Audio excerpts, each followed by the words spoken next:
अस्सलाम वालेकुम वरहमतुल्लाहि वबरकातुहू। ઓનલાઈન ઈ લર્નિંગમાં આપ સર્વનું હાર્દિક સ્વાગત છે. ધોરણ 11 ગુજરાતી પ્રથમ ભાષા પાઠ 22 જમાના પ્રમાણે ટૂંકી વાર્તા વિશે આજે આપણે અભ્યાસ કરીશું. જેના સર્જક છે, લેખિકા છે વસુબહેન જનાર્દન રામપ્રસાદ ભટ્ટ. એક પિતાના અતિ સૂક્ષ્મ ચંચલ મનોભાવોનું નિરૂપણ કરતી આ વાર્તા છે. ખૂબ સરસ વાર્તા છે. વાર્તા સમજતા વાંચતા જાણે વાચક તરીકે આપણે પણ એમની સાથે જોડાઈ જઈએ છીએ. બે પાત્રોના સંવાદ અને મનોમંથનની સાથે સાથે જાણે આપણે પણ જોડાઈ જઈએ છીએ.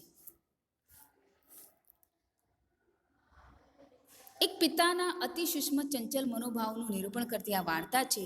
એક પિતા પોતાની મા વગરની દીકરીને ખૂબ જ પ્રેમથી મોટી કરે છે, સંસ્કાર સાથે, અને કેવી પોતાની પરિસ્થિતિને થાળે થઈને પણ આવી વિકટ પરિસ્થિતિમાં પણ એ પોતાની દીકરીનો એક માતા પિતા તરીકેને એને પ્રેમ આપે છે. વસુબહેન જનાર્દન રામપ્રસાદ ભટ્ટનો જન્મ વડોદરામાં થયો હતો. હાલ તેઓ અમદાવાદમાં રહે છે. મુખ્યત્વે તેઓ વાર્તાકાર તરીકે જાણીતા છે. પાંદડે પાંદડે મોતી, સરસીજ, દિવસે તારા, રાત્રે વાદળ, ઘડીક અષાઢ ને ઘડીક ફાગણ તેમના વાર્તા સંગ્રહ છે. માણારાજ તેમની હાસ્યસભર વાર્તાઓનો સંગ્રહ છે. ઝાકળ પિછોડી નામની એક લઘુ નવલ પણ તેમણે લખી છે. તેમનો જન્મ 23/3/1924. તો આ નવલિકા જે છે તે જમાના પ્રમાણે ટૂંકી વાર્તામાં લેખિકાએ એક બાપની મનોવ્યથા અને બાપનું મનોમંથન રજૂ કર્યું છે. પોતાની દીકરી નીલા ખૂબ સીધી સાદી છે. જમાના પ્રમાણે પહેરી ઓળી નવતર ઠાઠ ઠસ્સો અને ફેશન અપનાવતી છોકરીઓની સામે નીલા જાડી ખાદીના ઢાબડા જેવી સાડી પહેરે છે. એક પિતા તરીકે યુવાન દીકરીની ચિંતા થાય, પરણવાની ચિંતા એ સ્વાભાવિક છે. આ બધાને કારણે આજના છોકરા તેને પસંદ કરતા નથી, કારણ કે એ જમાના પ્રમાણે નથી, અને તેથી બિહારી ઊંડી વ્યથા અનુભવે છે. તે પોતાની દીકરીમાં જમાના પ્રમાણેનું પરિવર્તન ઈચ્છે છે, અને અંતે બાપની મરજી મુજબનું પરિવર્તન નીલા પોતાનામાં કરે છે. ત્યારે બિહારીને પોતાની ભૂલ સમજાય છે. આમ સમગ્ર નવલિકામાં બિહારીનું મનોમંથન લાદવામાં પણ અસરકારક રીતે રજૂ કરવામાં આવ્યું છે. પોતાની સીધી સાદી સંસ્કારી નમાઈ પુત્રી માટેનો ફિકરમંદ પિતા બિહારી ના મનોમંથનથી જ વાર્તાની શરૂઆત થાય છે. મનને મનાવી બિહારી જવા તૈયાર થયો. મન મનાવી બિહારી જવા તૈયાર થયો. ધોતિયાની પાટલી સરખી કરી. ધોતિયો પહેરેલો છે તો એની પાટલી પણ સરખી કરી. માથે ટોપી મૂકી હાથમાં લાકડી લઈ ચાલવા માંડ્યું. ત્યાં ખ્યાલ આવ્યો કે બારણે તાળું મારવાનું તો રહી ગયું. કારણ કે અતિશય વિચારોમાં પડેલો માણસ પોતાના કોઈ પણ કામને ભૂલી જાય છે કોઈ વાર.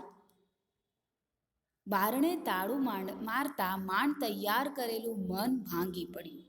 મન ભાંગી પડવું રૂઢિપ્રયોગ છે, ટીક કરજો. નિરાશ થવું. બારણા ફરી જોશથી અફાડીને બંધ કર્યા. અફાડવું એટલે પછાડવું.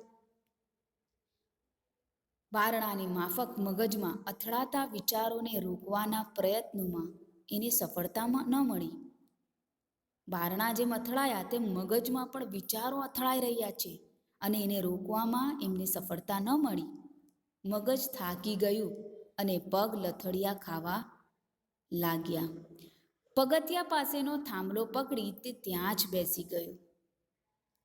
બહારના રસ્તેથી 3-4 સમવયસ્ક કન્યાઓ રંગરંગીન પોશાકમાં હસતી કૂદતી એકબીજાને ધબ્બા મારતી પતંગિયાની માફક પસાર થઈ. સમવયસ્ક એટલે સરખી ઉંમરનું, સમોવડિયું. આ છોકરીઓને જોઈ નાખી દીધેલી નિરાશા વળી પાછી બિહારી પર ચડી બેઠી.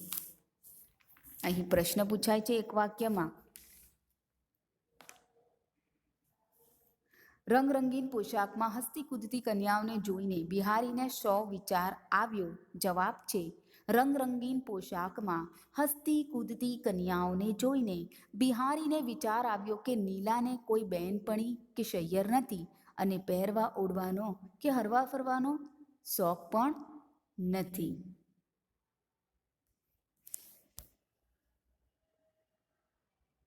નીલાને નહીં તો કોઈ બહેનપણી કે નહીં કોઈ સૈયર એટલે સખી, નહીં પહેરવા ઓઢવાનો કે હરવા ફરવાનો શોખ. બસ જ્યારે જુઓ ત્યારે ઘરનું કામ જ કરતી હોય. ઘેરાયેલા આકાશમાં ઘનઘોર વાદળો ઉમટી આવતા સદંતર અંધકારનું સામ્રાજ્ય વ્યાપી જાય તેમ બિહારીલાલનું અંતર નિરાશાના અંધકાર અને દુઃખના ભાર નીચે દબાઈ ગયું. દબાવી રાખેલો ડૂમો હમણાં છૂટી પડશે. મનમાં જે દબાવી રાખેલો ડૂમો છે તે હમણાં છૂટી પડશે. ડૂમો છૂટી જવો એટલે કે રૂઢિપ્રયોગનો અર્થ છે ભાવ આવેશ રૂપે પ્રગટ થવું. બિહારીએ ખોખારો ખાઈ મનને સ્વસ્થ કરવાનો નિષ્ફળ પ્રયત્ન કર્યો. બિહારી પોતાના મનને સ્વસ્થ કરવા માંગે છે, કારણ કે એને મનમાં એક પ્રકારની સતત ચાલતી ચિંતા છે. કારણ કે બિહારીની દીકરી નીલા આજકાલની છોકરીઓ કરતાં બધી રીતે ચડિયાતી છે. પણ લગ્ન માટે આવતા મૂર્તિયા છોકરીને જોઈને એને સાદગીને પસંદ નથી કરતા. પણ આજના જમાના પ્રમાણે આ છોકરી નથી, સીધી સાદી છે, જેને જોઈને છોકરાઓ ના પાડીને જતા રહે છે. એ વાતની સતત ચિંતા બિહારીના મનમાં ચાલી રહી છે. એક બાપ તરીકે બાપ ફિકરમંદ હોય, કારણ કે બાપ ઈચ્છતો નથી કે એની દીકરી એના ઘરમાં જ રહે, એનું ઘર સંભાળે. બાપ તો ઈચ્છે છે, પિતા તરીકે ઈચ્છે છે કે મારી દીકરીને પણ સારો છોકરો મળે અને સારું ઘર મળે, જેથી આગળનું જીવન એ સારી રીતે ચિંતામુક્ત થઈને જીવી શકે. હવે આ વાર્તા આગળના ભાગમાં આપણે સમજીશું. મને આશા છે કે મારો વિડીયો તમને ગમ્યો હશે. Thank you.